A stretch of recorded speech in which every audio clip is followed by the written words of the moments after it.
Bueno, muy buenos días. Espero que estén muy bien. Les agradezco mucho por venir aquí a compartir con nosotros en esta Semana de la Ciencia Política.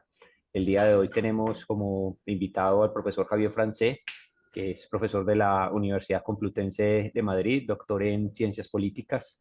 Le agradezco mucho al profesor Javier Francé el haber aceptado la invitación, precisamente como conversábamos hace un momentico, en un momento en que la crisis económica de la universidad no nos permite, digamos, hacer la invitación como quisiéramos hacerla en términos de también tener un reconocimiento a la labor y al trabajo que esto implica, pero aún así el profesor Javier, de manera muy generosa, acepta la invitación pues para compartir con nosotros frente a un tema que hemos puesto como título: ¿Tiene sentido todavía hablar de ética y política en un mundo como este?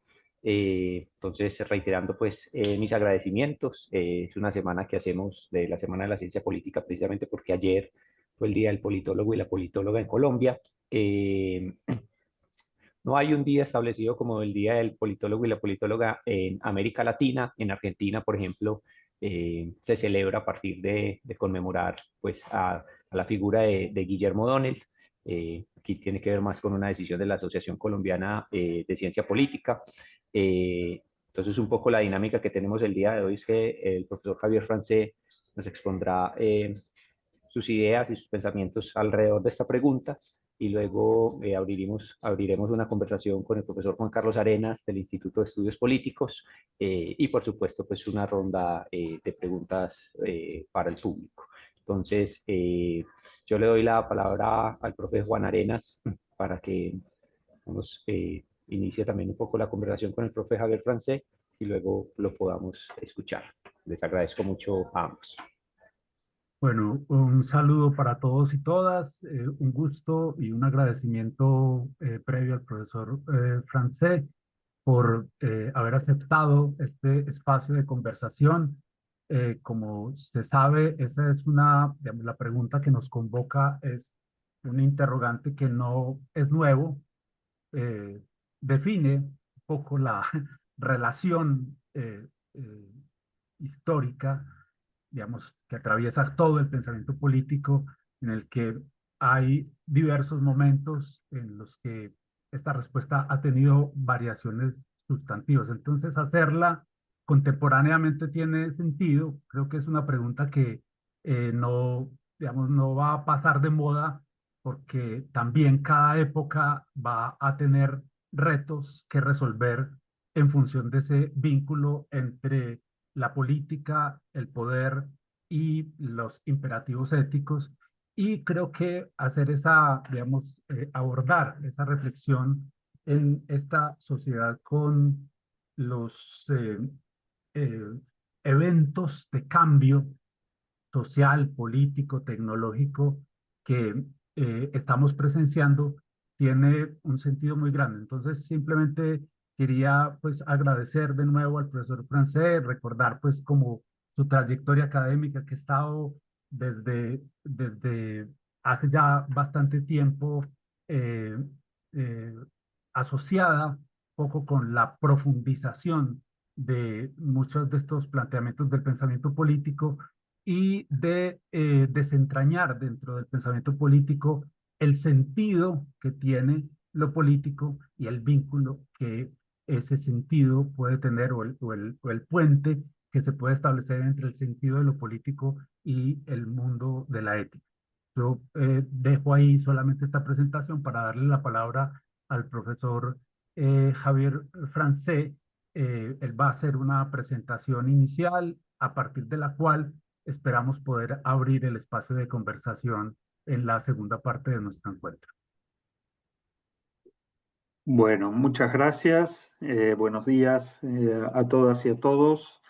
En primer lugar, quisiera agradecer a los organizadores de la Semana de la Ciencia Política de la Universidad de Antioquia, a Luis Miguel Obando Tobón, coordinador del pregrado de Ciencia Política de la Facultad de Derecho y Ciencias Políticas, y al profesor Juan Carlos Arenas, también del Instituto de Estudios Políticos. Para mí, la verdad es que es un gusto muy grande y un honor poder compartir y conversar estos problemas con ustedes. Voy a hacer una intervención, entonces, eso de unos 35 minutos y luego me gustaría eso, poder conversar y discutir un poco estos temas con todas y con todos. En la mañana del 29 de octubre de 2024 comenzó a llover con fuerza en el este de Valencia. Las precipitaciones, cayó el doble de la cantidad media anual y el desbordamiento de los ríos acabaron dejando un saldo de más de 200 muertos, además de poblaciones incomunicadas y calles anegadas por el barro y los escombros. La Agencia Estatal de Meteorología, que había hecho anuncios de lluvias torrenciales desde 5 días antes, decretó la alerta roja ese mismo día 29 a las 7:31 de la mañana. No obstante, la incertidumbre dominó durante casi toda esa jornada debido a la inacción del presidente de la comunidad autónoma. En efecto, la alerta a los móviles de las poblaciones afectadas no llegó hasta las 20:11 de ese día, cuando ya habían fallecido 156 personas y otras 37 estaban en situación insalvable. Algunas personas recibieron la alerta en su móvil cuando estaban colgadas de los árboles para evitar ahogarse. La agenda oficial del presidente de la comunidad autónoma había terminado a las 13:45 de ese día. Ante las primeras dudas sobre dónde estaba durante la tragedia, su equipo informó que el presidente nunca había desatendido sus obligaciones, pues a las 17 horas estaba en la sede del gobierno autonómico para asistir a la reunión del centro de emergencias. Luego se supo que había estado hasta las 18:30 de ese día comiendo con una periodista en un restaurante de Valencia, sin atender las llamadas que entraban a su móvil, ni recibir personalmente a nadie de su equipo que le pudiera alertar de lo que estaba sucediendo. La periodista sostiene que en ningún momento de la comida el presidente le transmitió la sensación de que estuviera pasando algo. Al quedar en evidencia la falsedad de su primera versión de lo sucedido aquel día, el presidente afirmó que había llegado a esa reunión del centro de emergencias después de las 19:30 y no a las 17, como había dicho antes. Cuando finalmente se supo por una grabación que en realidad había llegado a las 20:28, dijo, abro comillas, evidentemente las 20:28 son después de las 19:30, es un hecho fáctico, cierro comillas.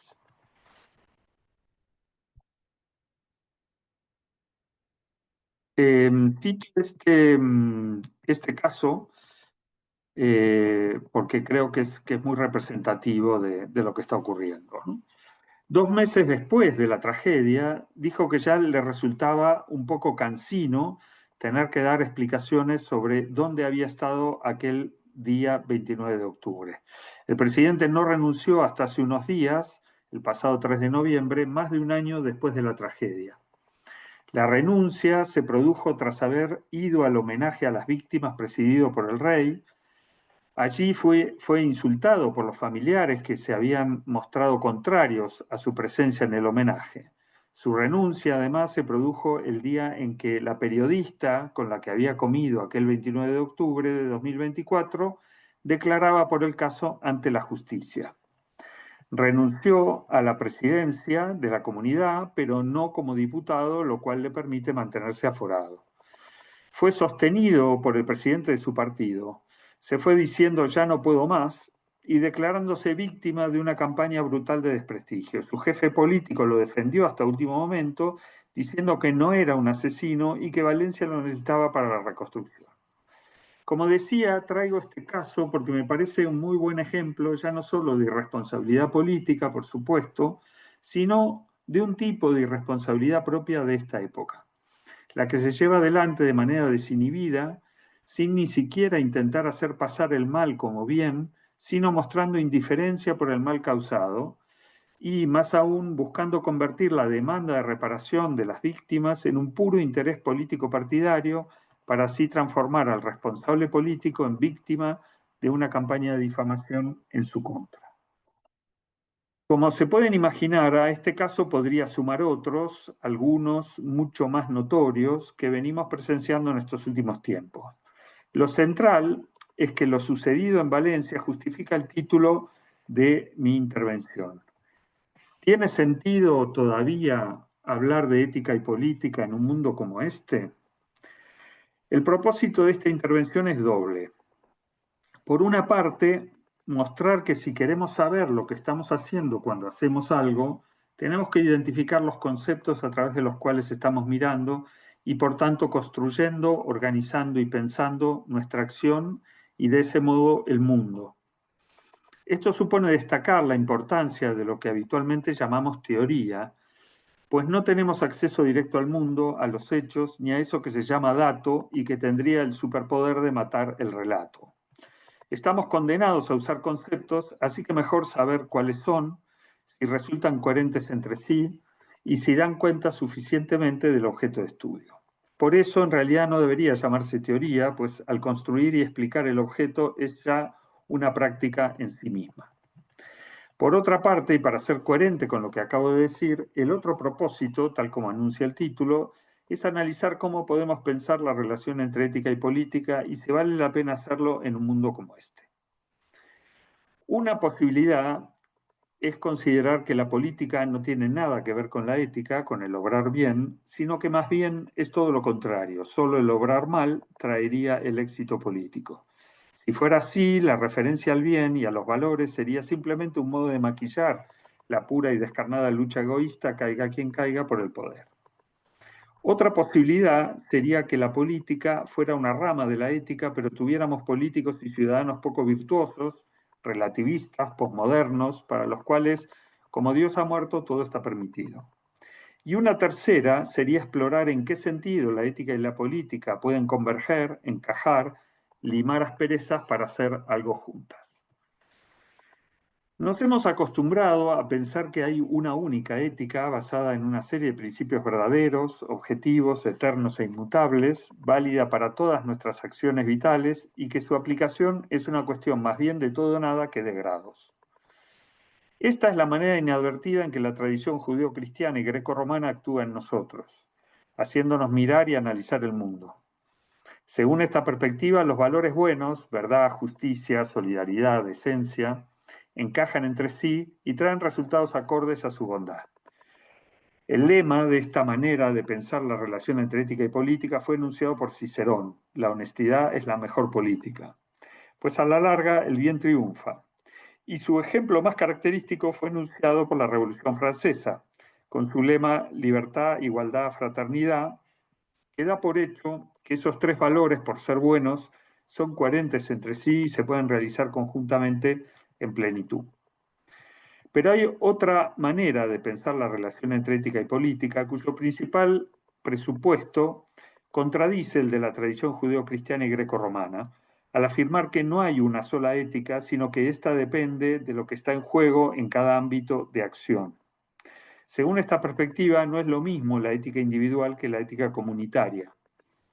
La primera pone en juego el alma de la persona, su integridad individual, mientras que la segunda pone en juego la vida colectiva, su posibilidad misma de existir y así de dar vida a los proyectos individuales de sus miembros. Este punto de vista parte de entender que el bien no se presenta siempre del mismo modo, como un asunto individual que atañe a la pureza personal del que actúa, sino que la vida colectiva es algo diferente de la suma de las vidas personales y, por lo tanto, tiene sus problemas específicos no derivados de la recopilación de las acciones individuales. La vida colectiva es precisamente aquello de lo que se ocupa la política. Entonces, para esta mirada, la política tiene una ética, pero esta no es la de la vida privada individual, sino una que adapta la forma de buscar el bien a las características de la comunidad política. ¿Cuáles son esas características? Fundamentalmente la noción de que quien hace política no defiende su alma, sino la comunidad, la ciudad. Se tiene que desdoblar, digamos, entre persona individual, privada y ciudadano y o político. No puede usar en su rol de ciudadano la ética privada, pues ello comportaría confundir los planos de acción como si alguien pretendiera jugar al tenis en una cancha de básquet. Imaginen a un presidente que rehúse usar la violencia cuando su país está siendo invadido, argumentando que su moral privada se lo impide y que, más aún, le obliga a poner la otra mejilla. El político tiene que estar dispuesto a sacrificar su alma para salvar la ciudad. El problema es que a nosotros ya nos suena raro esto de que haya dos éticas, porque como nos hemos acostumbrado a pensarla en términos absolutos y objetivos, de haber dos, una tendría que ser por fuerza menos ética que la otra y por lo tanto no ser realmente una ética. Ni que hablar si decimos que la ética política tiene que adaptarse al modo en que se realiza el bien cuando lo que está en juego es la comunidad. Porque como pensamos en términos absolutos, la noción misma de adaptación ya nos suena un pretexto para rebajar la exigencia de no hacer el mal, lo cual confirmaría que la ética política no es otra ética distinta de la personal, sino una ética devaluada, que encima pretendemos embellecer diciendo que es una diferente, pero no de menor estatuto que la privada. Por eso, el modo en que intentamos salvar la ética clásica de cuño judeo-cristiano y grecorromano es transformar el problema político en un asunto personal.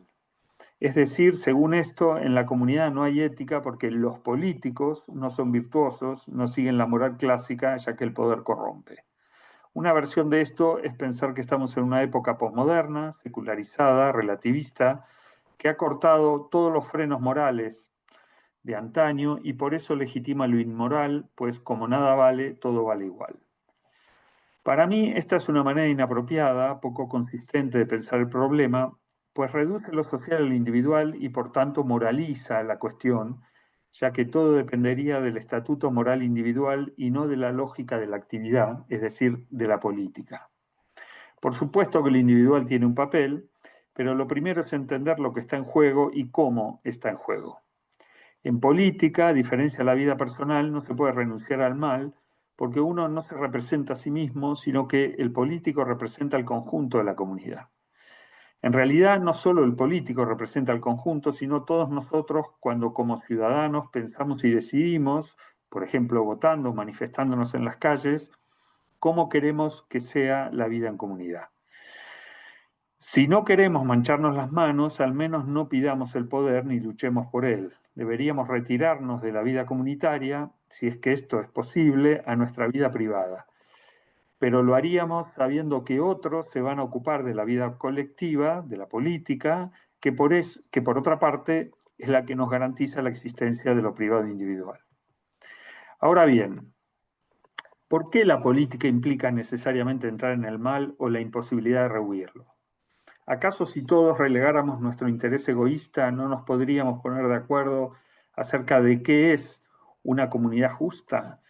¿No estamos de acuerdo en los derechos humanos, la democracia, un cierto cristianismo y en nuestros respectivos patriotismos? ¿Estas ideas no bastarían para acordar acerca de cómo vivir y así evitarnos entrar en el mal? Lo siento, pero no.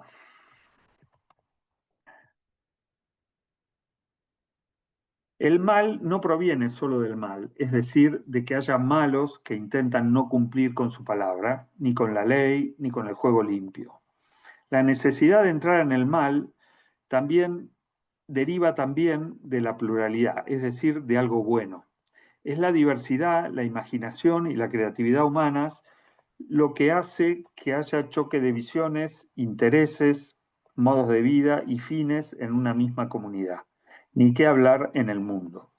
Esto obliga a cualquier comunidad a dotarse de un poder central que detente el monopolio de la violencia legítima a fin de sostener su modo de vida.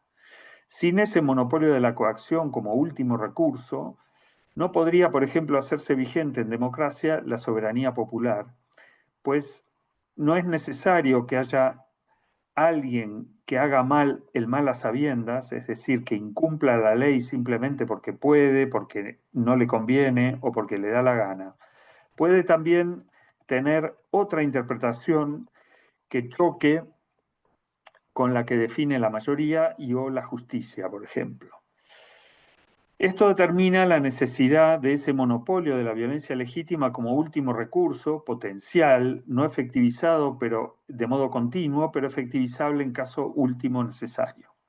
Del mismo modo, los diferentes tipos de vida determinan que el pluralismo democrático no sea ilimitado, sino que toda comunidad, para afirmar el modo de vida elegido o preferido, debe excluir de la vida pública aquellas cosmovisiones o ideas incompatibles con aquel.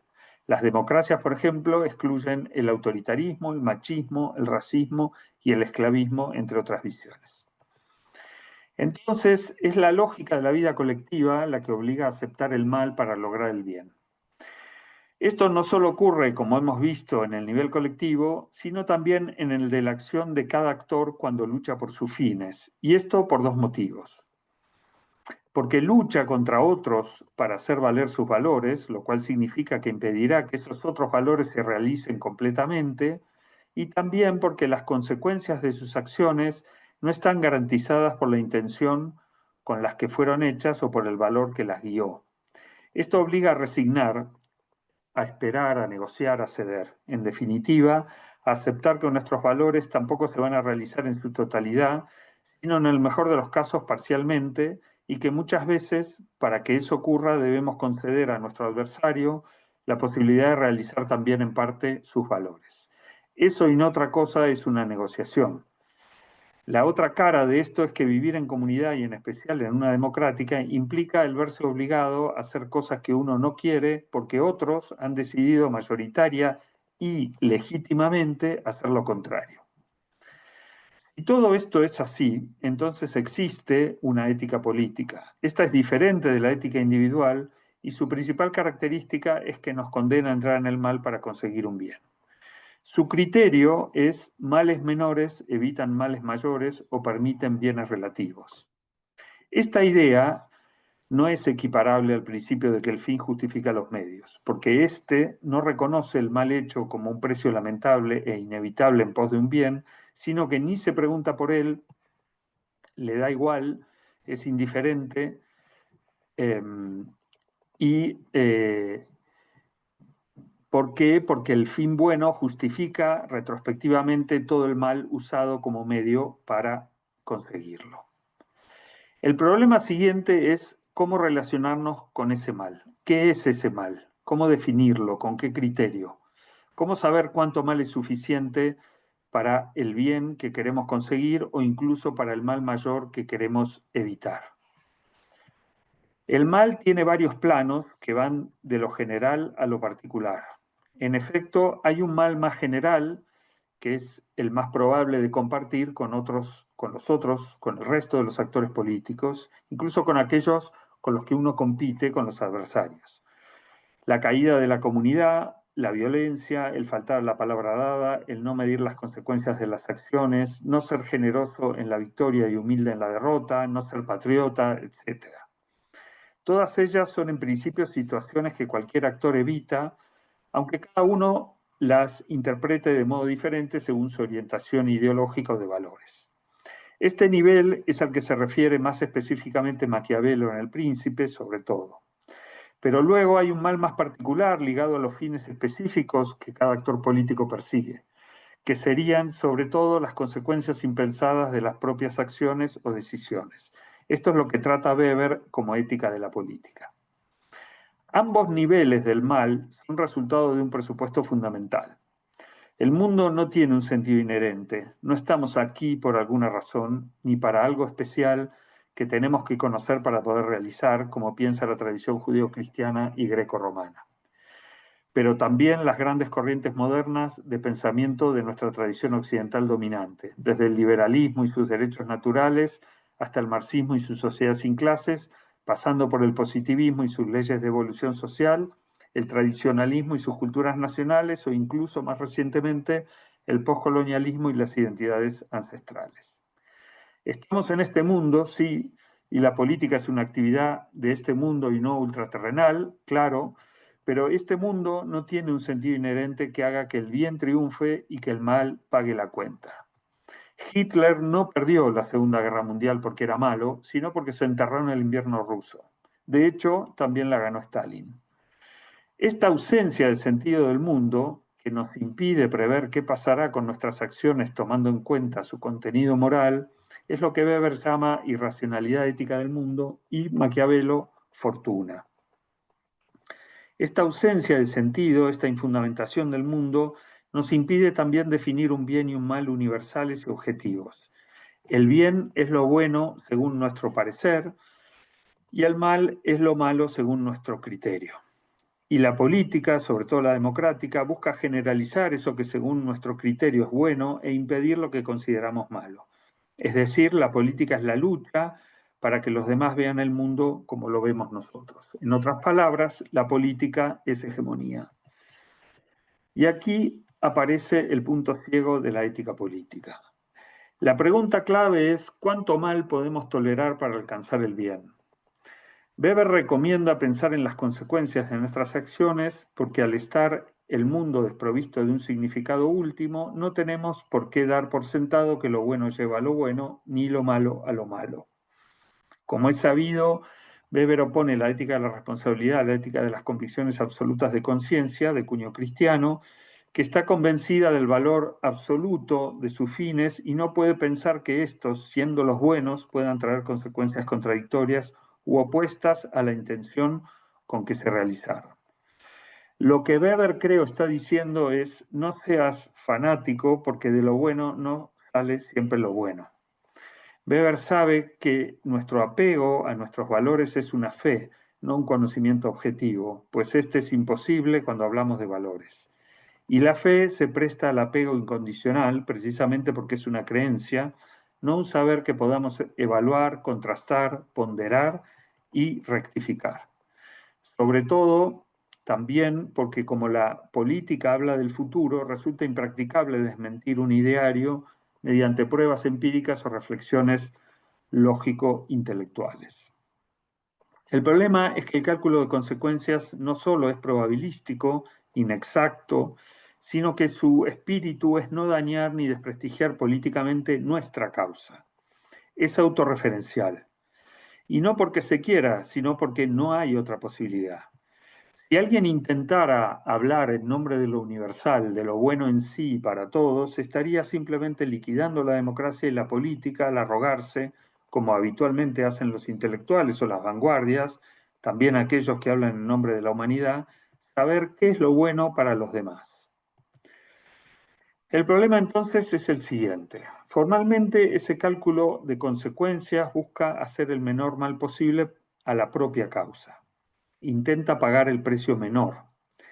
Pero lo que es un precio para nosotros puede ser el bien para otros. Más aún, si la ética es hacer el bien, pero no hay un bien universal objetivo por encima de los puntos de vista particulares, ¿por qué tendríamos que dar por sentado que el bien incluye la honestidad intelectual de no infligir un daño innecesario a los otros?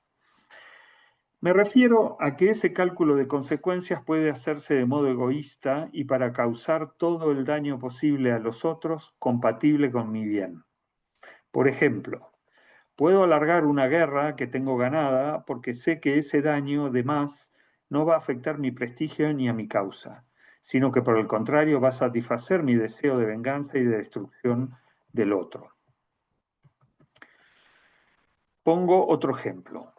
Un cargo público puede eludir la responsabilidad política, que como sabemos es diferente de la jurídica, por haber nombrado a un subordinado que se ha revelado corrupto, porque sabe que su prestigio o popularidad lo inmuniza. En ambos casos, se están calculando las consecuencias de las propias acciones para la propia causa, pero violando el espíritu con que lo pensó Weber, que no era otro que el de la sobria autoexigencia de aclararse la propia posición, que implica saber que el bien de uno puede implicar el mal de otro y por lo tanto ser sensible a la diversidad de modos de ver el mundo, respetando el derecho de estos a existir y a no ser dañados sin motivo, pero también el nuestro a conseguir lo que nos parece bueno.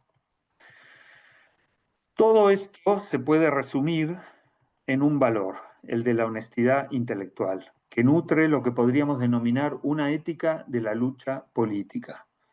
Más concretamente, En muchos deportes de equipo, en realidad estoy pensando en el más complejo, hermoso y emocionante de todos, creo que no hace falta que en una tierra como la colombiana lo nombre. Cometer falta es una parte lícita del juego, lo cual no es otra cosa que reconocer que para alcanzar el bien es legítimo entrar momentáneamente en el mal.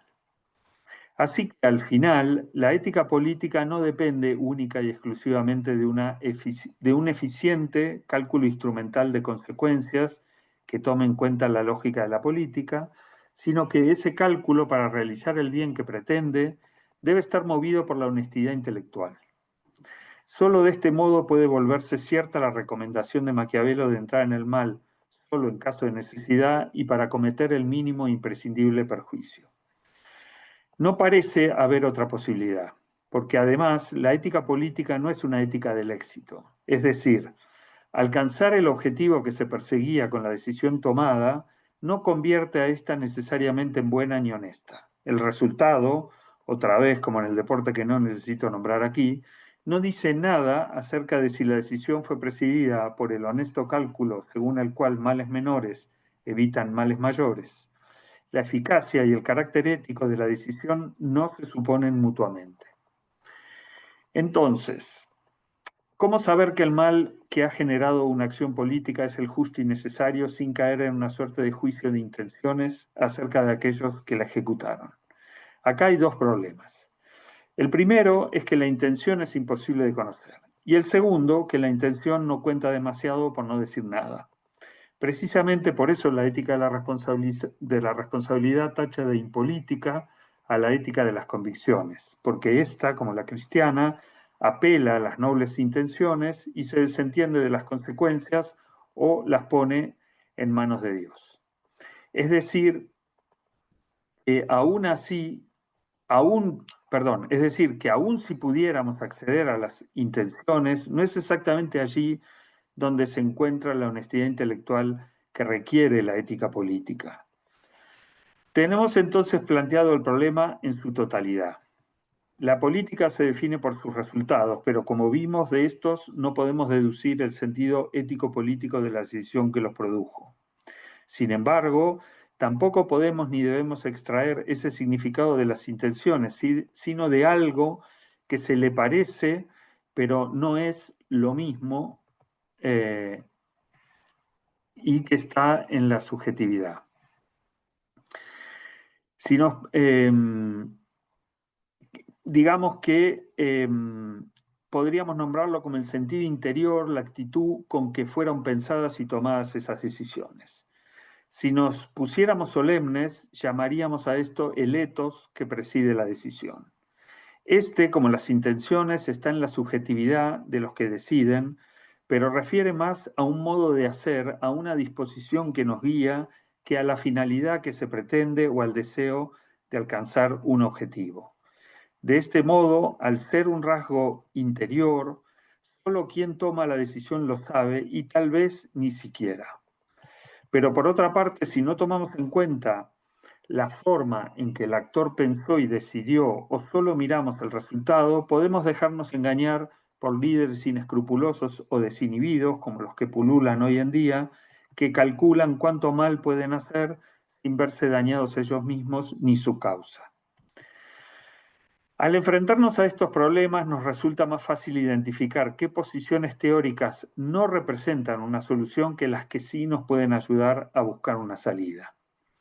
La ética política no puede depender de la realización de unos valores objetivos, universales y trascendentes, tal como lo ha pensado la tradición occidental, pues aunque un valor sea presentado como objetivo y trascendente, debe ser creído y legitimado por los miembros de la comunidad, con lo cual el problema vuelve a comenzar.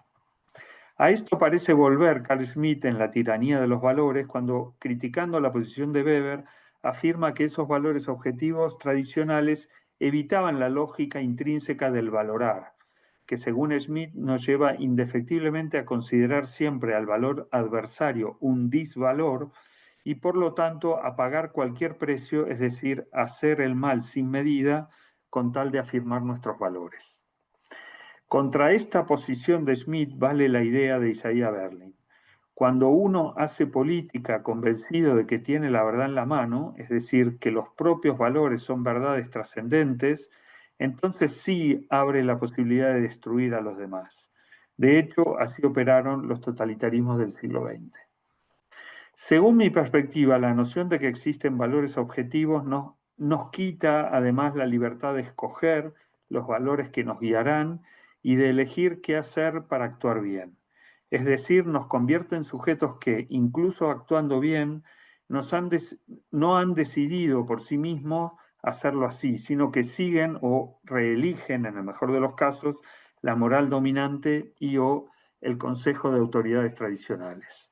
Nos devuelve así a un mundo premoderno, no secularizado, al que en realidad hoy resultaría imposible retornar aunque quisiéramos.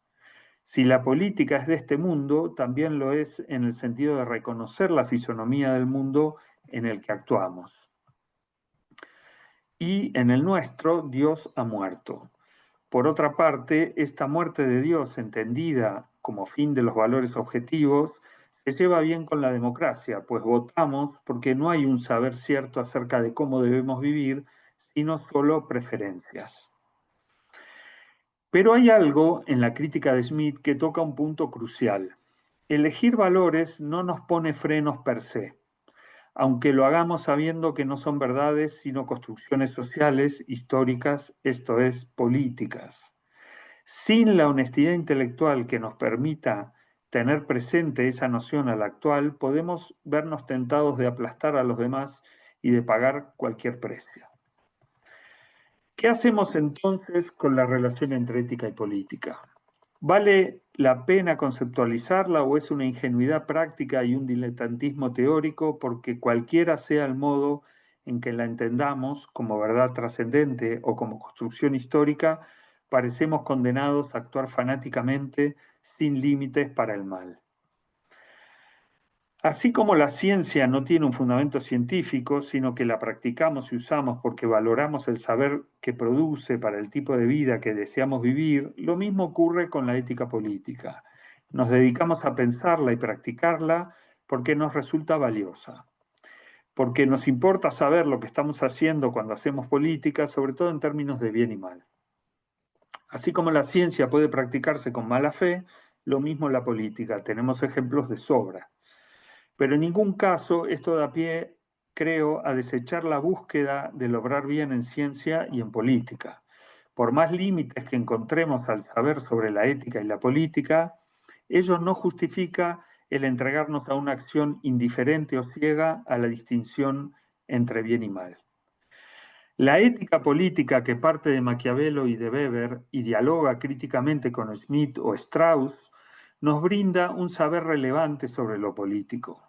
Es un saber sobre la eficacia, pero también principalmente sobre el bien que puede realizar la política y cómo puede hacerlo. Por paradójico que parezca, conocer las encrucijadas de la ética política hace más buena, si se me permite la expresión, y más útil nuestra acción. Pero esto otra vez depende de una valoración, pues consideramos más valioso saber que no saber y hacer política sin dañar inútilmente a los otros que aplastándolos. En un mundo sin sentido inherente no podía ser de otro modo. Justamente este saber, incompleto, histórico como todo conocimiento, nos permite entender que lo que estamos presenciando hoy en el mundo es un tipo específico de mal. No solo el que ya no intenta hacer el menor mal posible, ni lo lamenta, sino que lo considera un acto de justicia, pues al calificar como malo al oponente, entiende que el mal que recibe es justo y se lo tiene merecido. Esto tiene un nombre: moralización de la política. Moralizar la política es atribuir el conflicto de valores a la existencia de actores malintencionados o inmorales. Se atribuye el desacuerdo no a una legítima pluralidad de formas de vida, sino a una desviación respecto de una norma previa, moral, racional o epistémica, objetiva y universal. Pero peor aún, esa desviación es presentada como interesada y atribuida a la mala fe de los oponentes, lo cual los prepara para el castigo justo. Esto implica que si esos actores defectuosos o incapaces no existieran, la política se terminaría, porque ya no habría conflicto legítimo alguno. Este es casualmente uno de los presupuestos del monismo, tal como lo define Isaiah Berlin.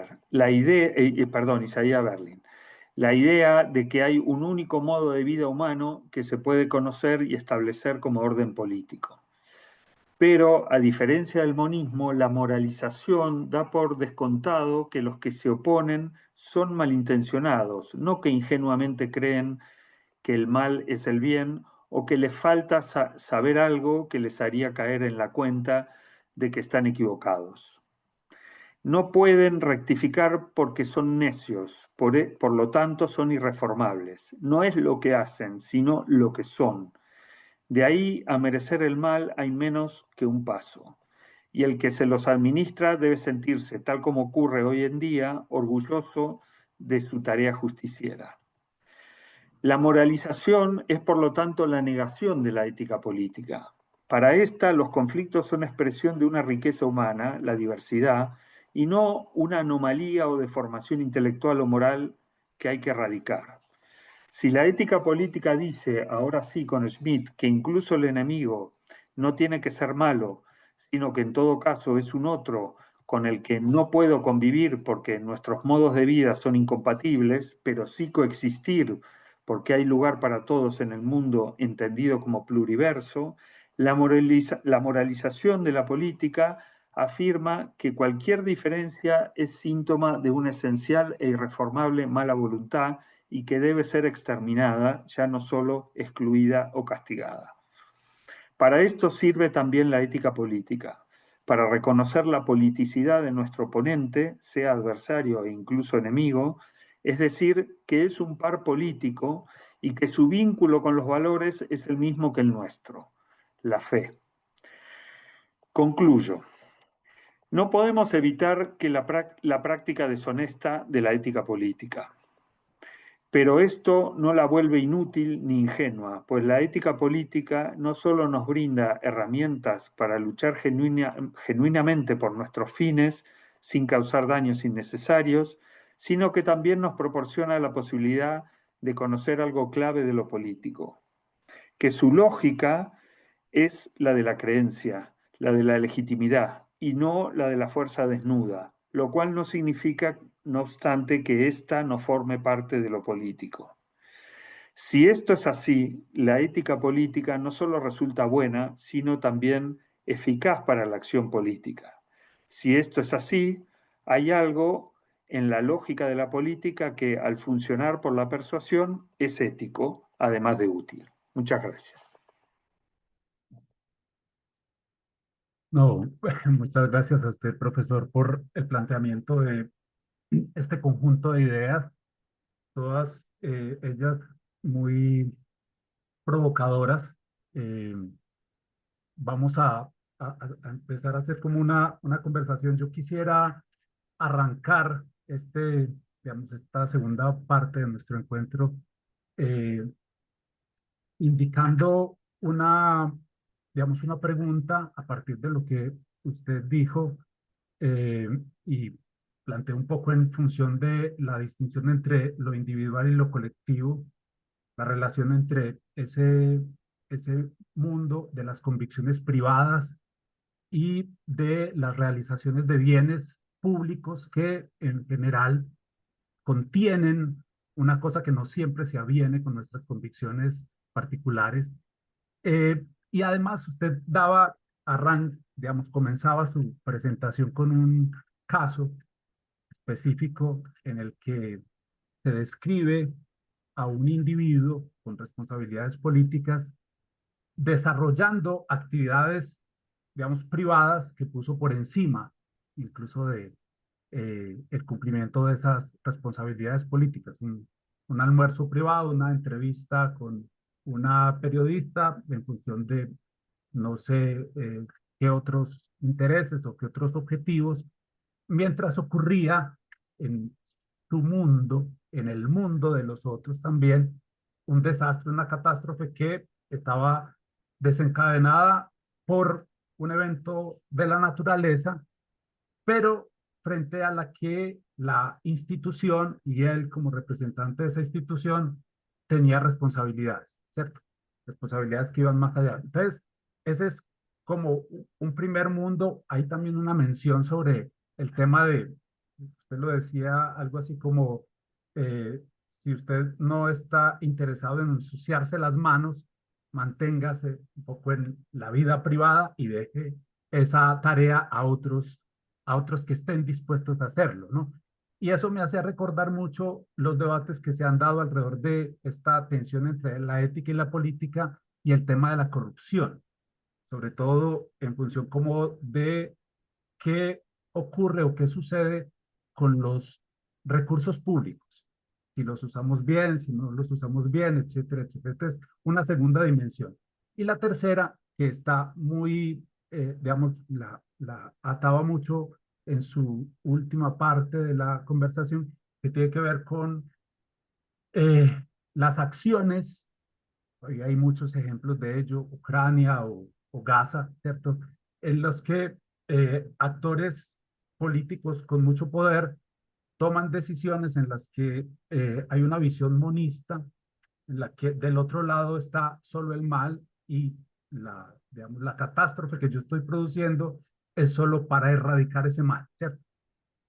Tres mundos, la naturaleza y sus consecuencias, el mundo de la política y los recursos económicos, y el mundo de la política y el uso coercitivo y catastrófico de la fuerza, por decirlo de alguna manera. Eh, digamos, y en eso la pregunta que se me formaba en la cabeza es si para esos tres planos hay respuestas distintas a la relación entre ética y política. Yo le doy la palabra porque sé que la cosa es compleja. Vale, muchas gracias, Juan Carlos. Muy, muy interesante la intervención. A ver si la puedo contestar. En principio, diría justamente sobre el caso de corrupción, he estado trabajando últimamente por el tema de responsabilidad política, que es un tema que me interesa mucho, y la diferencia respecto a la responsabilidad jurídica, ¿no? Yo diría en principio que en esos tres casos, justamente, en esos tres mundos, digamos, lo colectivo tiene unas exigencias diferentes de las individuales, ¿no? En el caso de la corrupción, justamente, un truco, digamos, no me gusta esta expresión, pero un poco un atajo que se suele tomar es no distinguir entre responsabilidad jurídica y responsabilidad política, sino más bien disolver la responsabilidad política en la responsabilidad jurídica, apelando a justamente lo individual, a la sensibilidad democrática y de Estado de Derecho que tenemos nosotros, que dice que nadie es culpable hasta que se demuestre lo contrario.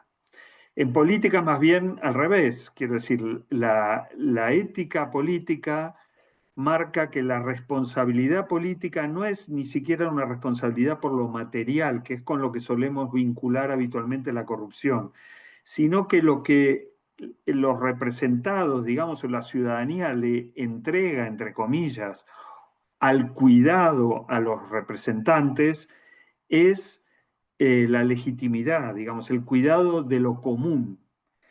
Entonces, cuando alguien demuestra porque está comiendo con alguien o porque, digamos, nombra a alguien que resulta corrupto, pero claro, se escuda en que nombrar a alguien no es delito, evidentemente, lo que está demostrando es que no tiene una sensibilidad o un sentido o no sabe lo que está en juego ahí, que lo que está en juego ahí es el cuidado de lo común. Y lo común no se daña con, exclusivamente a través de lo material, sino sobre todo a través de la confianza. Entonces, cuando alguien, mientras que está, bueno, lo de la catástrofe de Valencia es incluso medio absurdo detallarlo, digamos, ¿no? Mientras que alguien está viendo, digamos, que en su teléfono están entrando llamadas y no atiende,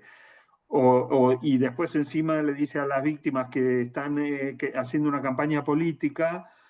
Claro, es un nivel de privatización de lo público o de lo común, porque yo diría mejor de lo común, porque este es otro problema de la corrupción, que nosotros vinculamos, disolvemos o asociamos lo común a lo público, y en realidad hay una parte de lo privado que también es común, porque alguien, digamos, un empresario que corrompe, también es protagonista de la corrupción. El protagonista de la corrupción no es solamente el Estado o el funcionario público que recibe o que se supone que sugiere la mordida o la coima, como decimos en Argentina, sino que el que soborna también es parte. Entonces, no por ser privado está librado de cuidar de lo común, sino que si soborna está dañando lo común, digamos, ¿no? Si soborna o si adultera con concursos o lo que sea por cobrar más o lo que sea.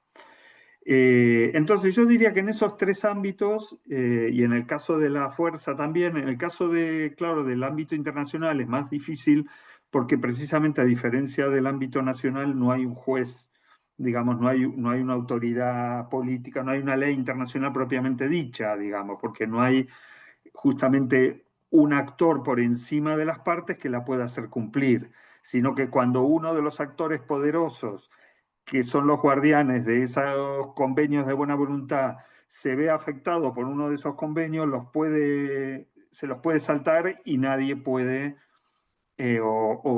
bueno, sí, nadie puede, digamos, castigarlo, porque en realidad si lo castigara las consecuencias serían mucho peores en términos de digamos, habitualmente lo que se dice una tercera guerra mundial, digamos, ¿no? Entonces yo diría que en los tres casos efectivamente lo común y la ética de la vida colectiva se muestra diferente de la ética de la vida individual, y me parece que es parte de digamos, de esta época o de esta ya larga época de privatización de la vida que nos dificulta aún más distinguir y privilegiar la ética de la vida colectiva sobre la ética de la vida individual, que no es que no exista, pero tiene otras exigencias, y en última instancia, si es posible porque alguien vive en comunidad. Si no, sería imposible, ¿no? Es una cosa que habitualmente también se pierde de vista, digamos, ¿no? Lo damos tan por sentado que se pierde de vista. Yo agregaría a esto una pregunta, digamos, como en esta dirección. Digamos, aquí estamos funcionando un poco en esa lógica del plano individual y el plano de lo común, que usted muy bien aclara que tiene un componente en lo público que ha creado las instituciones, etcétera, y la democracia, y un componente también en la vida privada, digamos, eso común en el que todos estamos con algo puesto, ¿cierto? Porque vivimos con otros, ¿no? Ese punto, pero hay otro, digamos, otra dimensión como de este mismo problema que tendría que ver con digamos, con esa tensión que usted mostró entre unas concepciones monistas, judeocristianas y, digamos, el politeísmo de la época contemporánea, en el que eh, estaría, y esta es la pregunta, desplazado el problema como de los clásicos dilemas éticos. Porque un dilema ético realmente se presenta si usted, o es más claro, en todo caso, si usted tiene el mundo representado más o menos en blanco y negro, ¿no? Si tiene opciones claramente definidas.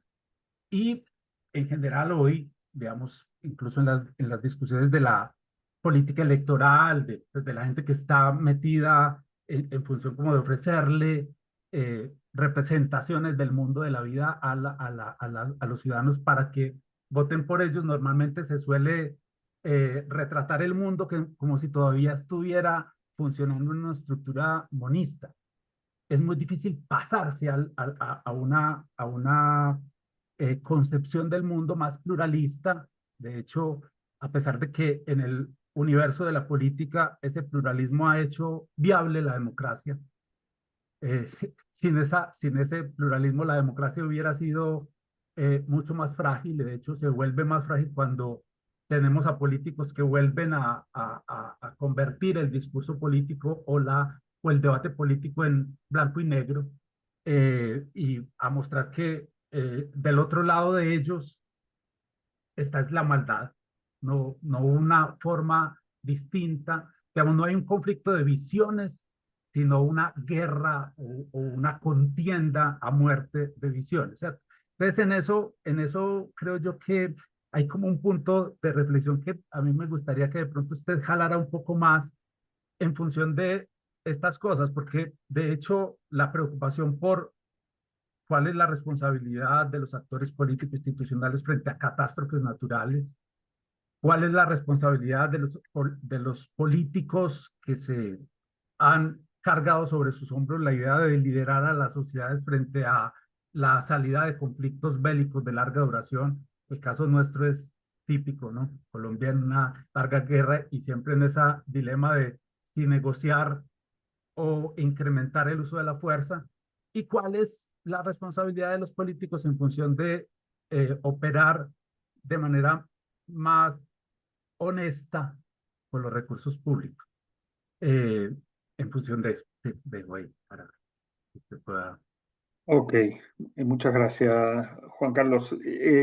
Justamente ahí hay un tema que es problemático, efectivamente, porque, claro, es verdad que por eso yo hablaba de una ética de la lucha, ¿no? Y de la honestidad intelectual como al final el motor de todo esto, ¿no? Porque efectivamente, si las sociedades son plurales y si la democracia es justamente poder debatir acerca de cómo queremos vivir y todo esto, la lucha política es inevitable, digamos, ¿no? Y la lucha, como en cualquier juego colectivo también, tiende a simplificar. Es verdad que tiende a simplificar y hay incluso una cierta necesidad, digamos, de representarse al otro como malo más que como adversario.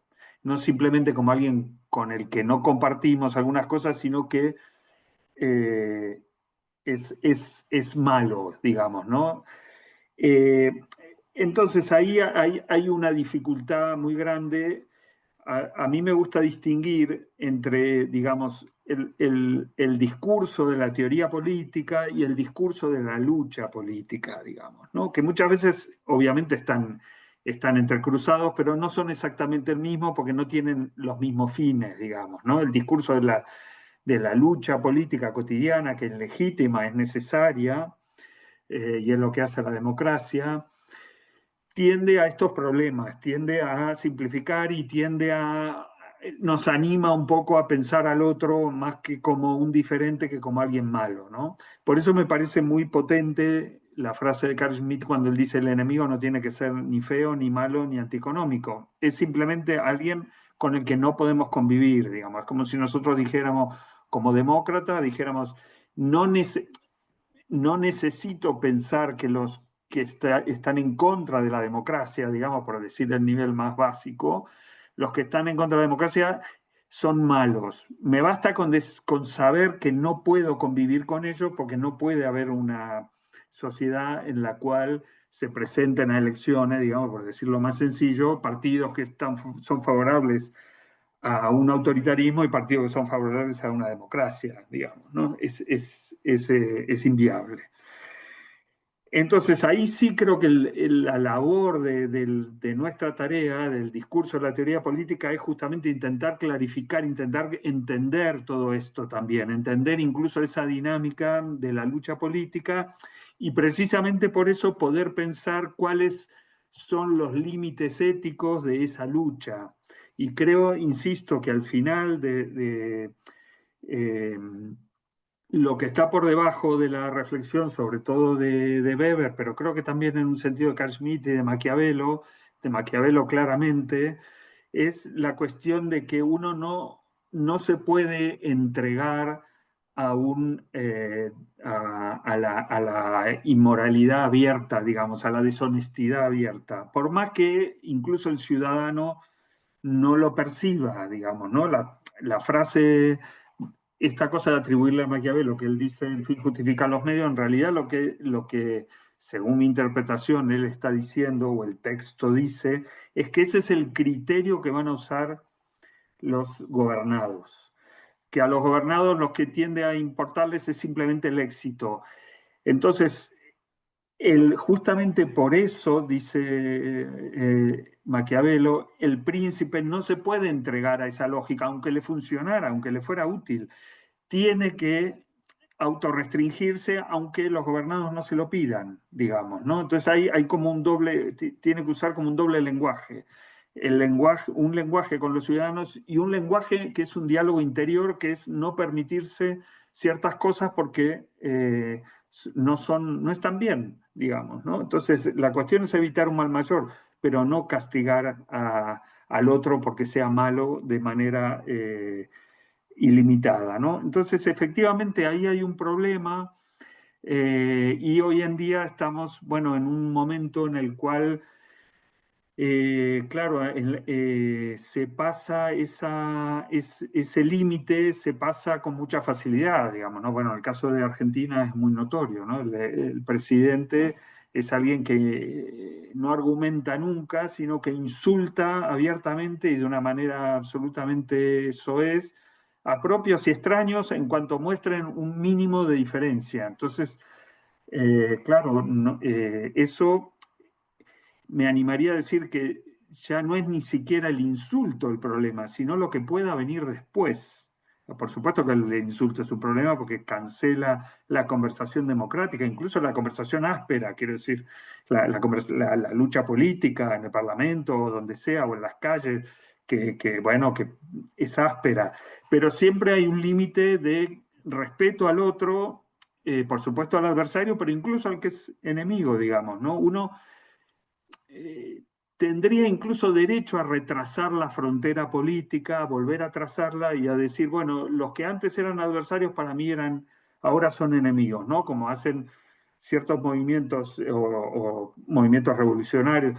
Pero eso no implica en ningún caso la necesidad de tratar al otro como malo y de exterminarlo, sino de decir, bueno, el modo de vida comunitario ahora se basa en unos valores que no son estos otros. Porque, y aquí, y con esto cierro, me interesa subrayar esto también, lo que se excluye no son personas, son valores, son ideas. En el mejor de los casos, en toda comunidad está obligada a hacerlo, se lo excluye de la discusión pública, no de la vida privada. Uno en su interioridad y en su casa puede pensar y vivir como quiera, pero lo que no puede, como dice Carl Schmitt, es organizar una fuerza pública que luche por esos valores. Entonces, la exclusión, que a nosotros nos suena muy mal porque tenemos ejemplos históricos recientes y pasados muy duros al respecto, no es una exclusión de las personas que portan esas ideas, es una exclusión de esas ideas, no de esas personas. Porque precisamente si la política es hegemonía, a esas personas hay que en todo caso volver a persuadirlas, ¿no? Y porque uno es también aquello que no es. Por lo tanto, si uno extermina al otro, se termina exterminando a sí mismo. Es decir, bueno, hay muchas derivas teóricas de esto, pero eso es lo que me interesaba subrayar. Pero efectivamente es un tema muy complejo y muy interesante. Quiero hacerte dos preguntas más y después abrimos el micrófono para que eh, quienes estamos asistiendo, tenemos todavía muchas personas en la sala. Entonces abrimos dos preguntas en relación con esto. La idea de, digamos, hoy yo veo un reto a la idea de comunidad, digamos, de comunidad política y de comunidad, incluso en términos como de eso que nos pone en lo común, ¿cierto? En el sentido más amplio, también más sociológico. Y lo veo retado por una cosa que, eh, digamos, frente a la cual la discusión pública es muy importante, muy interesante y a la que le hemos hecho muchos esfuerzos y muchas apuestas a favor de encontrar un lugar para la diversidad, ¿cierto? las diversidades de género, las diversidades raciales, todo, digamos, todo este conjunto de reconocimientos y de políticas de, digamos, de esfuerzos y luchas por el reconocimiento que claramente tienen un valor democrático importante. Sin embargo, al tiempo generan un reto para esa comunidad que nos lleva a hacernos la pregunta de si aún podemos vivir juntos en medio de este reclamo de singularidades que demandan incorporación, pero no solo incorporación, sino respeto de esa singularidad en la incorporación. Y ahí hay un problema también como ético-político que yo creo que es eh, digamos, fundamental en este, digamos, como para responder la pregunta de los retos que tenemos sobre este asunto en la época contemporánea. Y la otra dimensión que me quería, digamos, que quería subrayar, la estaba asociando precisamente con las situaciones en las que personajes como Milei, como Trump y Orbán tal vez, ¿cierto? Erdogan, eh, se relacionan con la política en un ejercicio de destrucción de el contendor, del opositor y anulación a partir como del discurso y de otra serie como de dimensiones que hemos solido etiquetar con el populismo también de derecha. Y esta discusión es más, poquito más difícil de zanjar, pero creo yo que hay como una dimensión que es interesante, sobre todo por las rutas que va tomando la política contemporánea, en el que vuelve a ser como muy fuerte el intento de líderes políticos que tienen estas características por abrogarse la posibilidad de hablar por el todo para eliminar a quienes no piensan como ellos. Eso, cómo lo podemos ubicar, por ejemplo, en estos retos contemporáneos? Ok, muchas gracias. Bueno, el tema, en cuanto a la primera pregunta, que es un tema muy rico también y muy complejo, claro, ahí está un poco el problema yo diría que el problema teórico que se plantea es la cuestión de que toda comunidad política necesita una cierta unidad y una cierta diversidad, digamos, ¿no? O unidad y diversidad, unidad y pluralidad, una cierta unidad de acción y una pluralidad.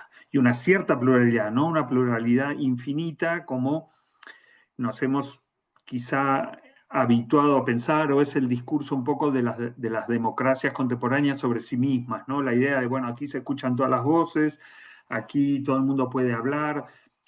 Yo entiendo lo que se quiere decir con eso y entiendo la función performativa que tiene como discurso de lucha política, pero teóricamente, digamos, para mí no es correcto, no es que todas las voces se puedan escuchar, se pueden escuchar todas las voces dentro que aceptan una cierta comunidad de valores, que es la democracia pluralista, etcétera. Y ahí volvemos a la cuestión de la unidad y la diversidad.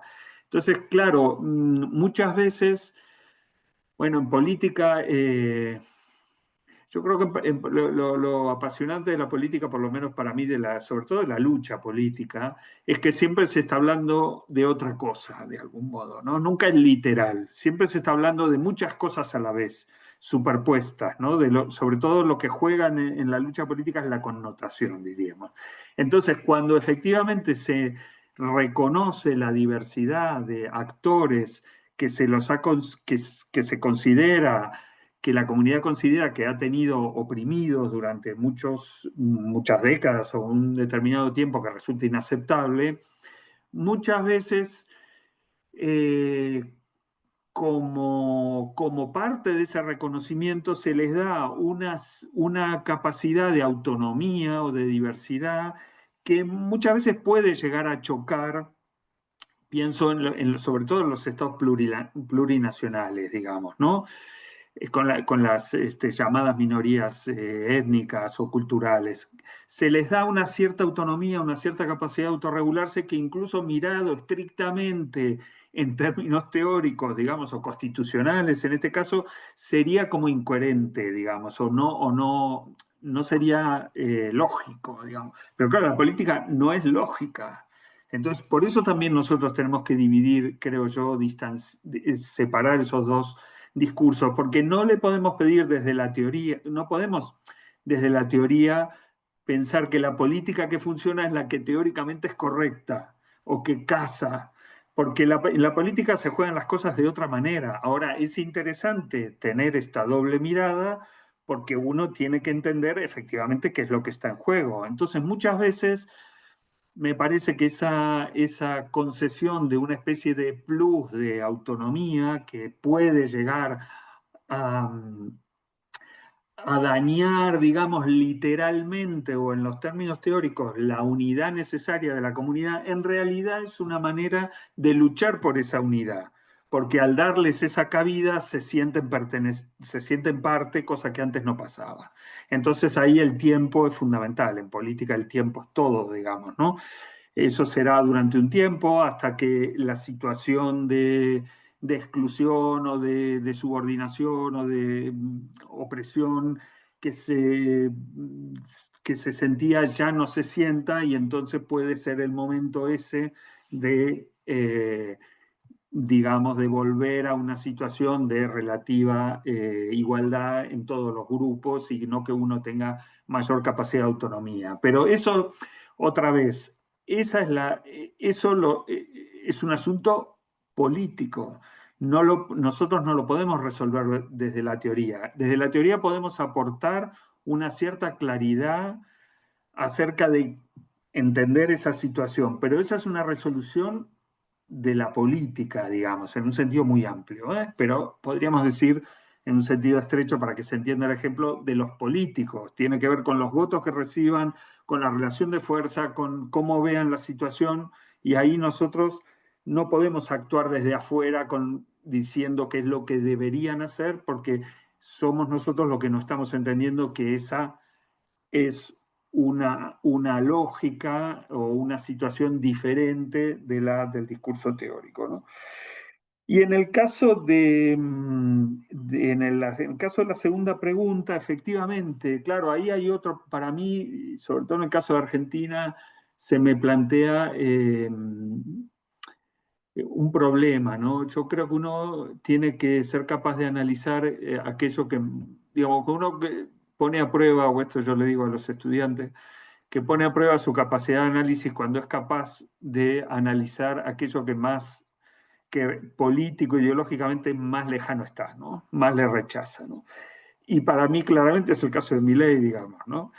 Lo digo sin problema, y en esto no me pongo beberiano, sino que lo digo claramente. Pero, entonces la pregunta que yo me hago es, bueno, ¿hasta qué punto, justamente como en política siempre se hablan de muchas cosas a la vez y siempre es lo que connota más que lo literal, ¿hasta qué punto esas armas que uno rechaza profundamente, sobre todo bueno, en América Latina, en todos los países, por lo que hemos pasado, digamos, por lo que eso ha supuesto en otras épocas.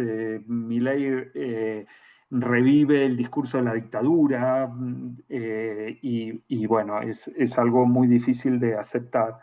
Pero en términos de análisis uno podría hacerse la pregunta de decir, bueno, ¿tiene derecho a retrasar la frontera de exclusión? Sí, es una tarea democrática, digamos. De hecho, Luis, en la transición democrática fue lo que hicimos, digamos, ¿no? Dijimos que lo que representaba la dictadura era lo inaceptable.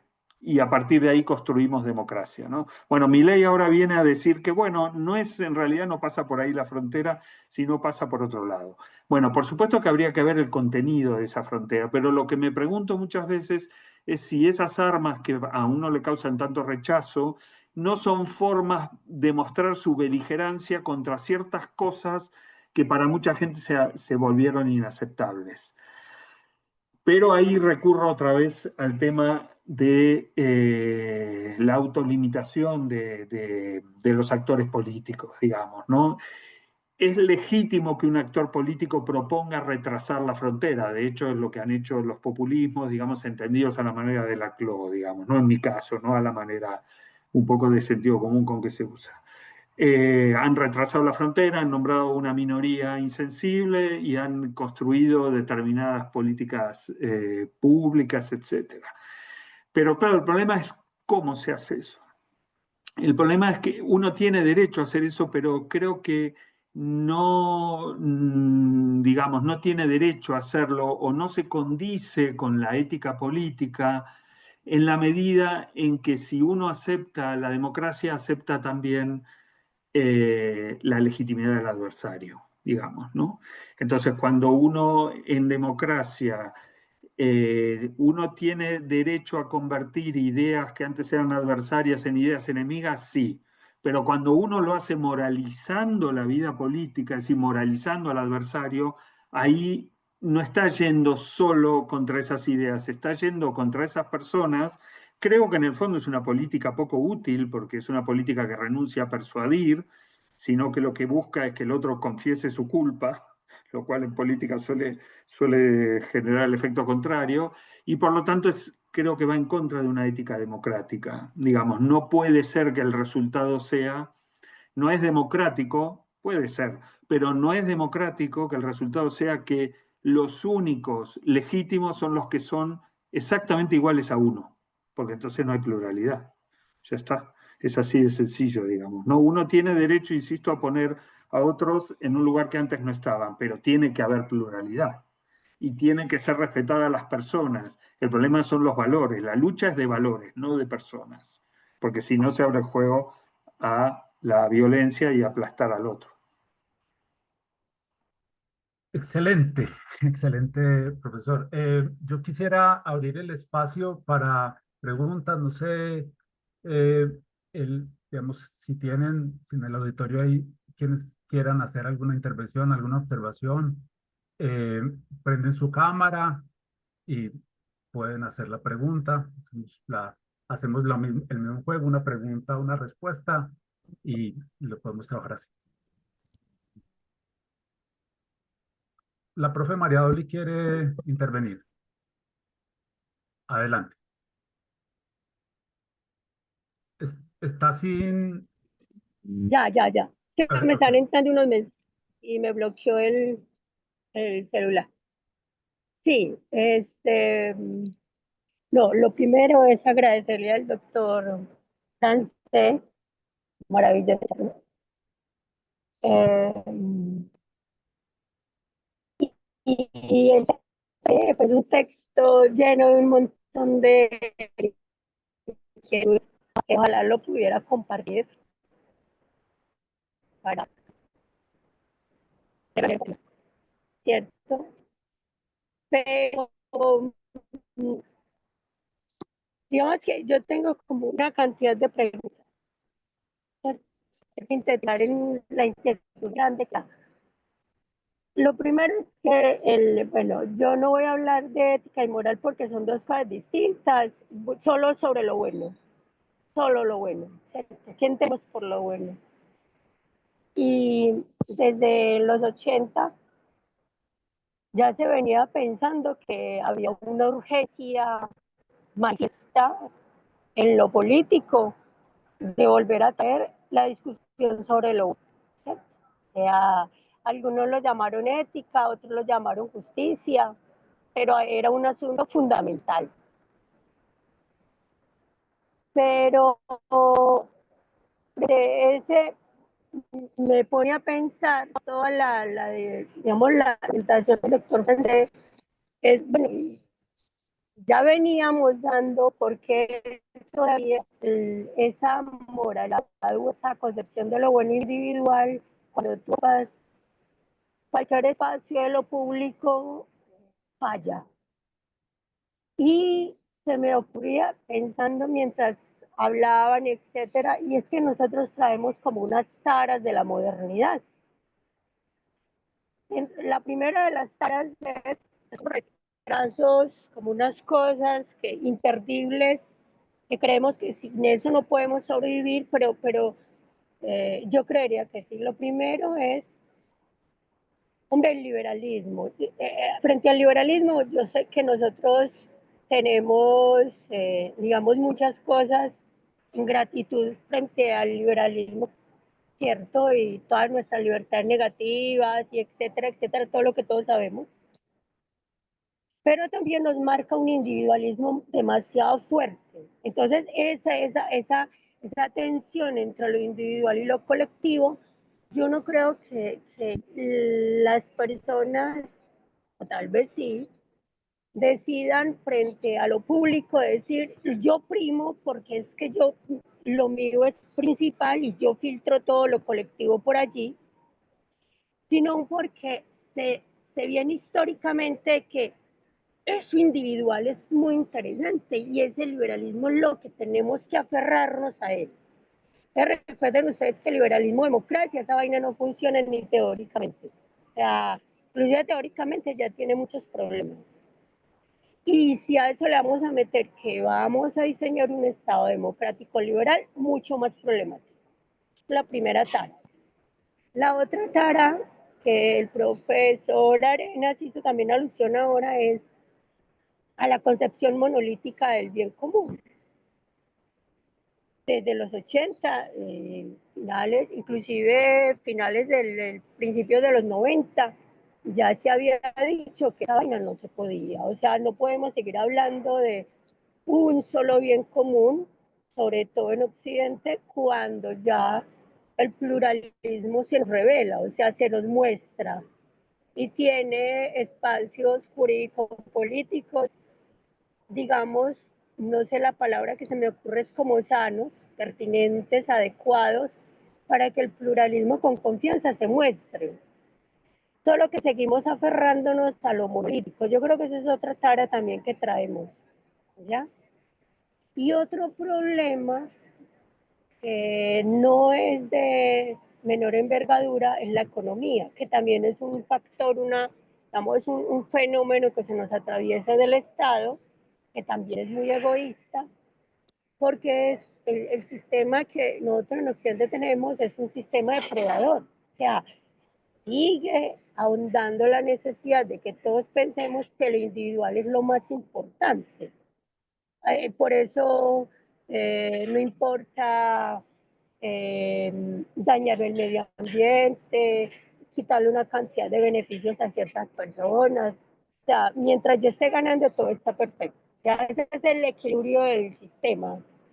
Me parece que mientras sigamos con esos imaginarios en el mundo político, o sea, con el individualismo, con la concepción monolítica, a pesar de que la realidad te muestra otra cosa, con un sistema económico depredador, yo creo que el mundo político, lo público, la misma democracia, queda como vulnerada, como difuminada, porque esos escenarios todos funcionan es con lo comunitario, con lo colectivo, con el nosotros.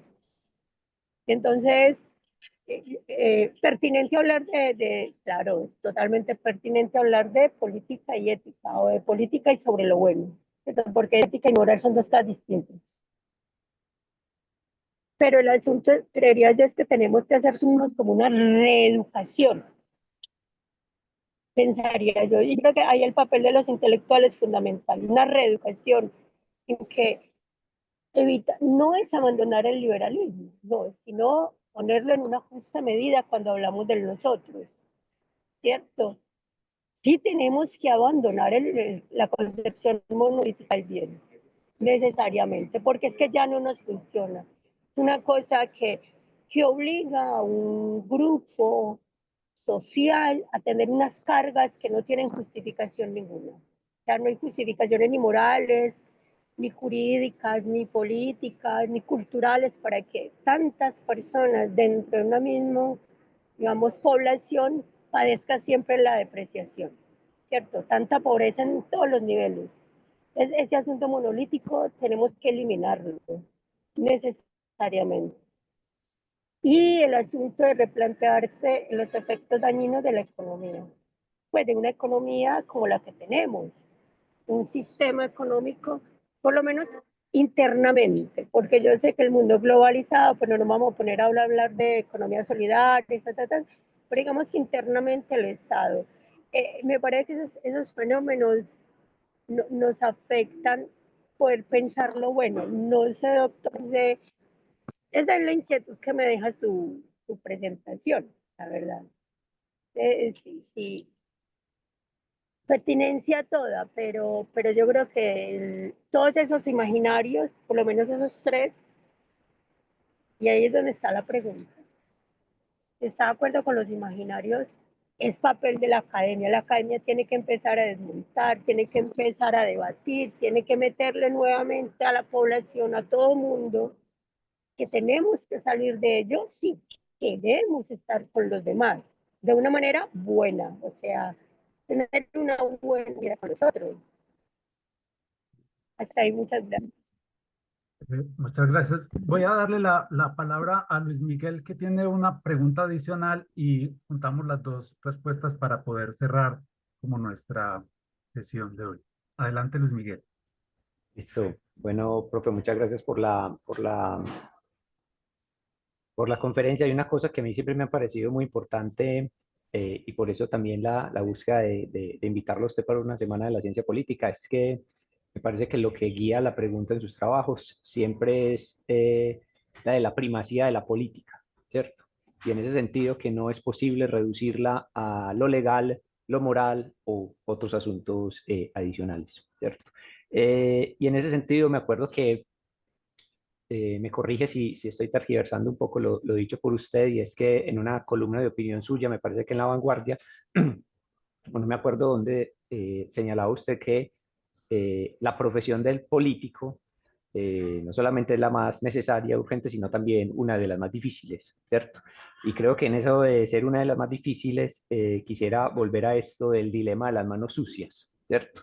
Porque al fin y al cabo lo que está de por medio también es que el político siempre tiene, en términos de la ética colectiva o el asunto de la ética política, pues asumir, hacerse cargo en términos de su responsabilidad política.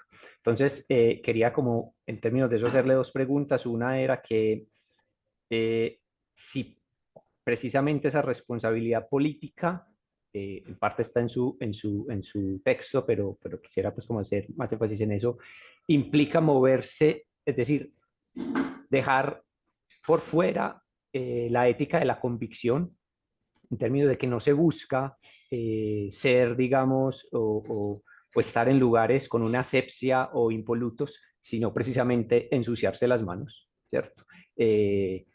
Frente al caso que usted ponía, nosotros teníamos uno, y es que en el 2018, cuando hubo una segunda vuelta en Colombia, que era una segunda vuelta entre Iván Duque y Gustavo Petro, pues un político que había sido alcalde de Medellín, gobernador de Antioquia, etcétera, precisamente en el día de las elecciones se fue a hacer un avistamiento de ballenas, ¿cierto?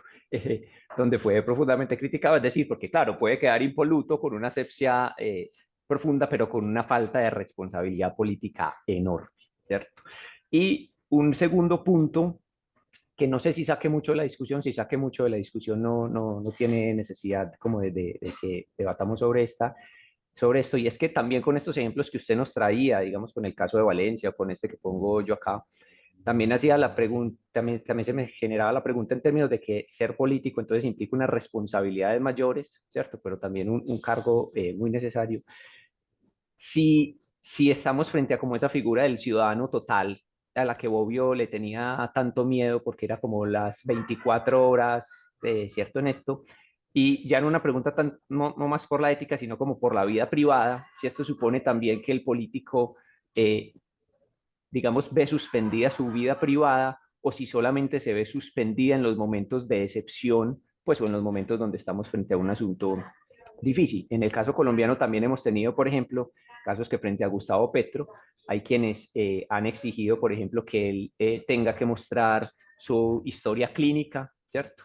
O que tenga que señalar si tiene una enfermedad, etcétera. Entonces, también quisiera preguntar como por esa suspensión de la vida privada, si es en todo momento, si es en los momentos de excepción. Adelante, profe. Bueno, muchas gracias. Gracias, María Doli, gracias, Luis Miguel. Voy en orden. A ver, efectivamente, el predominio de esos imaginarios que efectivamente son como una combinación de elementos. Por un lado, nuestra tradición judeocristiana, greco-romana, y por el otro lado, la ética, digamos, o el sujeto que produce el capitalismo. Esas cosas confluyen y agudizan, digamos, la idea de la individualidad. Entonces, efectivamente, no son decisiones personales, sino que son construcciones sociales, eso desde luego, ¿no? Ahí yo coincido en la cuestión de que tenemos que las taras de la modernidad, en el sentido de que a mí justamente me interesan mucho autores como Weber o como Schmitt, o incluso autores como Sorel, que son menos citados, porque entienden la modernidad un poco de otra manera. Nosotros nos habituamos a entender la modernidad como esta idea de todos los sólidos se disuelven en el aire, y en realidad me parece que eso ocurre más bien a partir de Nietzsche, ¿no? Antes la modernidad es una sacralización de la razón, entonces en ese aspecto no hay una transformación en el monismo, sino que se sustituye el discurso, digamos, religioso por el discurso racionalista. En España es muy notorio, por ejemplo, esta cuestión tiene un sentido histórico por el tema de la guerra civil y todo esto, ¿no? Pero el peso, por ejemplo, que en nuestra academia política tienen autores como Habermas, como Rawls e incluso como Arendt, es muy, muy fuerte frente a otros más de otra visión, digamos, como podrían ser estos que he nombrado, Castoriadis, Lefort, Rancière, en fin, Laclau, etc.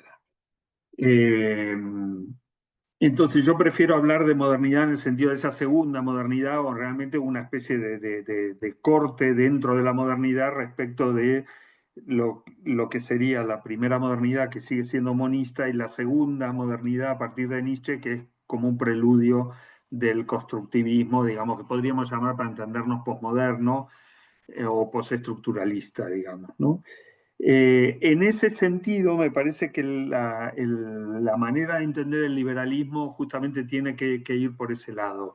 Yo comparto también la idea de que esta idea un poco de Chantal Mouffe, de que los valores liberales son importantes, pero el problema del liberalismo es cómo se ha pensado a sí mismo. La idea de que se ha pensado, la crítica que le hace Schmitt, de manera apolítica, universalista y por encima de las partes, digamos, ¿no?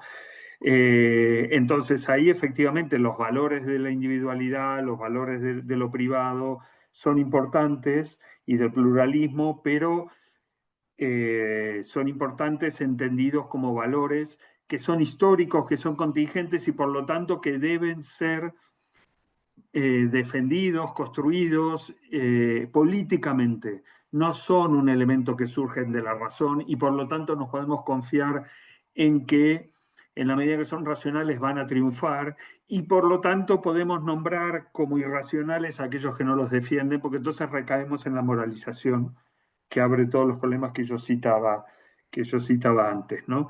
Entonces, efectivamente, la tradición liberal no es exactamente la tradición democrática. La democracia está hecha, digamos, nuestras democracias están hechas de dos tradiciones que otra vez teóricamente pueden chocar, como la tradición democrática y la tradición liberal, pero que la política ha acomodado, digamos, ¿no? Entonces somos soberanía popular más derechos individuales, ¿no? Estado de Derecho más soberanía popular. Bueno, eso genera problemas, pero la política no se resuelve porque sus premisas encajen lógicamente, porque eso para mí es no entender lo político, justamente, ¿no? Que se juega con otras cosas y de otras maneras, ¿no? Entonces aquí yo creo que, claro, ahí hay un tema que es delicado. Tú decías la labor de los intelectuales o la labor de la academia. Yo creo que la labor de la academia es una labor teórica, digamos, sobre todo la nuestra, ¿no? De teoría política, en la que yo me inscribo. Una labor teórica, una labor crítica, una labor de mostrar todas las contradicciones, pero no exactamente, creo yo, una labor política, porque me parece que cuando los intelectuales o la academia se colocan en el lugar de hacer política, muchas veces, por supuesto, sin quererlo, terminan operando como una especie de vanguardia y terminan actuando de una manera aristocrática, sin darse cuenta, como diciendo, nosotros tenemos, porque sabemos teoría política, tenemos un saber que si la ciudadanía lo tuviera sería mejor. No, yo creo que nosotros no sabemos, en términos de valores, somos iguales que todo el resto, porque son preferencias, digamos, ¿no? A mí me gusta usar el ejemplo en clase, siempre lo uso, es como si a mí viniera un chef y me dijera, no, la comida más rica es esta. No, lo que él me puede decir es cómo está hecha, cómo se hace mejor según su criterio, pero no me puede decir que tiene mejor gusto culinario que yo, digamos. Yo sé lo que a mí me gusta. Digamos, y la política es votamos porque sabemos, porque podemos elegir.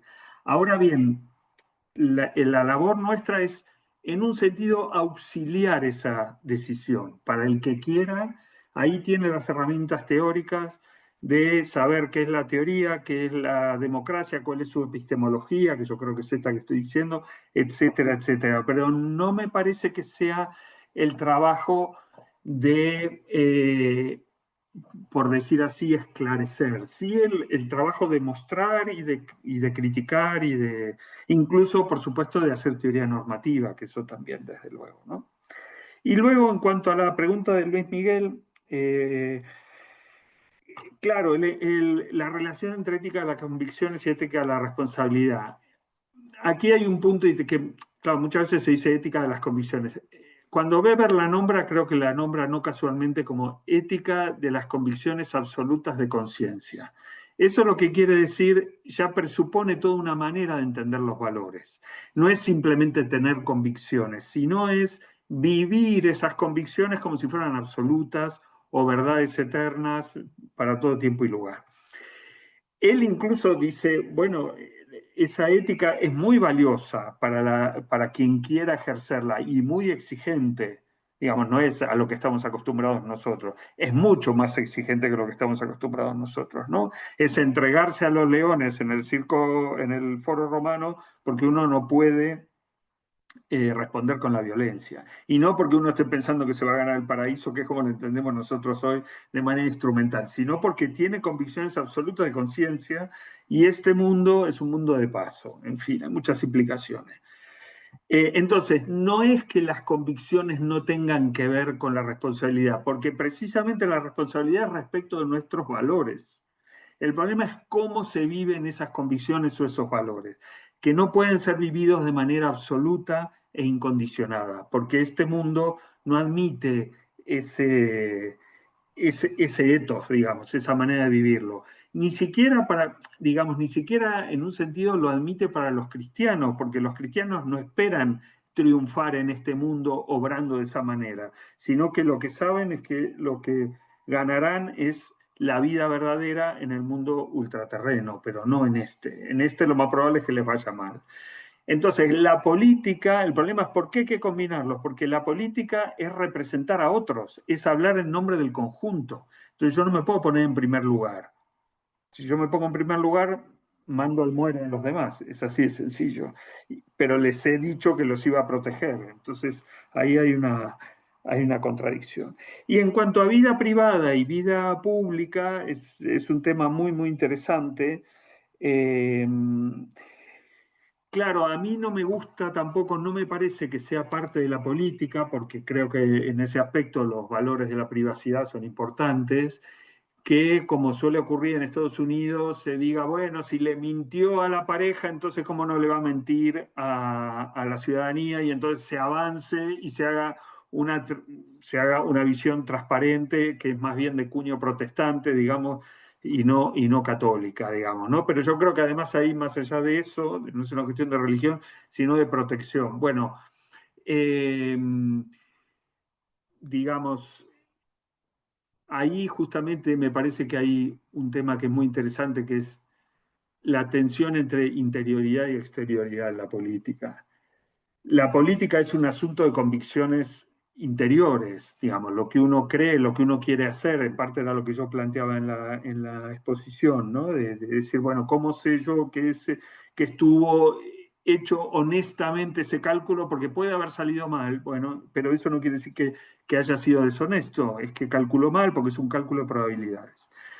Ahora bien, la interioridad es donde uno cree que está el sentido, porque digamos, cualquiera que haya leído algo de psicología sabe que cómo nos representamos nosotros nuestra acción es una cosa y lo que estamos haciendo es otra, con lo cual ni siquiera nosotros accedemos a ese sentido. Pero la política no puede querer entrar, digamos, a la conciencia de las personas o a su vida privada, la tiene que presuponer.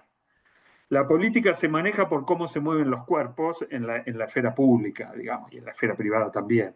Por lo tanto, entrar a la vida personal para saber cómo va a ser, no, yo creo que ahí sería una especie de militarización de la vida social que no es democrática. Ahora, hay transgresiones que sí, bueno, se supone que contradicen los valores públicos que uno mismo ha propuesto. Y ahí está un poco la cuestión. Pero sabemos que en política esas cosas tampoco son decisivas, porque como dijo Trump con todo su cinismo, yo podría disparar a alguien en la Quinta Avenida y me van a votar igual. Y eso no es porque los votantes de Trump sean menos, digamos, pares políticos que nosotros, sino porque la creencia funciona así. Nosotros también, de algún modo, nos podríamos ver en esa situación. Entonces, yo creo que hay contradicciones que son flagrantes cuando se producen con los valores que uno ha propuesto para la vida pública. ¿Mm? Después, entrar en la vida privada creo que no sirve para nada y creo que además desmejora, digamos, la democracia. Pero es un tema son fronteras muy delicadas, desde luego. Bueno, eh, ya, ya nos estamos llegando al cierre. Yo simplemente quiero subrayar nuestro agradecimiento a Javier eh, por, pues, por su generosidad, por el tiempo dedicado también a escribir las ideas que dispararon esta conversación y también por la posibilidad de que pensemos juntos, pues, de pensar en esta ida y vuelta de preguntas y respuestas al hilo como de lo que se nos iba ocurriendo a partir de tus planteamientos iniciales. Eh, Queda abierta pues como la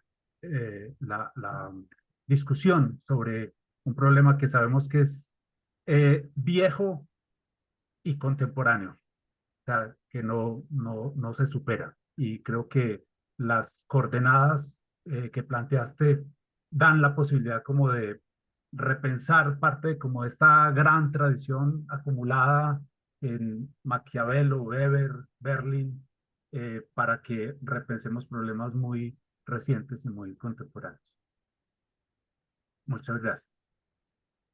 Bueno, muchas gracias. El agradecido soy yo. Reitero que para mí es un gusto y un honor poder compartir estas ideas y les agradezco por el tiempo y por la invitación. Y especialmente para mí es siempre muy grato poder mantener estos encuentros con universidades y con colegas latinoamericanos. Así que muchas gracias y cuando quieran nos volvemos a encontrar. Gracias.